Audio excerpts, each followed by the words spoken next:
നിങ്ങളുടെ സർക്കിളിൽ ഒരു ഓവർ തിങ്കർ ഉണ്ടോ? ഇത്രയും പ്യൂറായിട്ട് ഇത്രയും ആത്മാർത്ഥമായിട്ട് നിങ്ങളെ സ്നേഹിക്കുന്ന വേറൊരു മനുഷ്യൻ ഉണ്ടാവില്ല. ഇവരുണ്ടല്ലോ യൂഷ്വലി ചെറിയ ചെറിയ കാര്യങ്ങളൊക്കെ നോട്ട് ചെയ്യും, ഭയങ്കര ഒബ്സർവിങ് ആയിരിക്കും. അതുപോലെ പ്രതീക്ഷിക്കാത്ത ചോദ്യങ്ങളൊക്കെ ആയിരിക്കും ചോദിക്കുക. എന്തൊരു സിറ്റുവേഷൻ ഉണ്ടായാലും അവരവരുടെ എക്സ്ട്രീം ലെവലിലേക്ക് ചിന്തിച്ച് അത് വേറൊരു സിറ്റുവേഷൻ ആക്കി മാറ്റിയിട്ടുണ്ട്.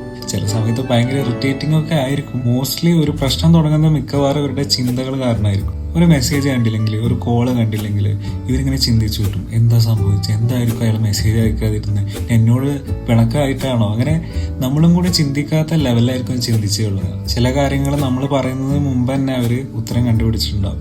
ഇനി അഥവാ അവരുടെ ഭാഗത്തു നിന്ന് എന്തെങ്കിലും മിസ്റ്റേക്ക് വന്നിട്ടാണ് നമ്മളോട് ഒരു സിറ്റുവേഷൻ ഉണ്ടായത് എന്ന് വെച്ചാൽ അവർ സോറി പറയും. ആ സോറി അത്രയും ആത്മാർത്ഥമായിട്ട് ഉള്ളിൽ തട്ടിയിട്ടായിരിക്കും അവരത് പറയാം. ഇനി ആ സോറി നമ്മൾ അക്സെപ്റ്റ് ചെയ്തിട്ടില്ലെങ്കിൽ പിന്നത്തെ ഒരു മാസത്തെ ഉറക്കം അവരുടെ പോയി. ഫുള്ള് ടെൻഷനായിരിക്കും. ഞാൻ കാരണമല്ല ഇങ്ങനെ സംഭവിച്ച്, ഞാൻ അങ്ങനെ ചെയ്യണ്ടായിരുന്നു, ഞാൻ പറയണ്ടായിരുന്നു. അത്രയും ഉള്ളിൽ തട്ടിയിട്ടായിരിക്കും ആ സോറി പറയുന്നുണ്ടാവുക.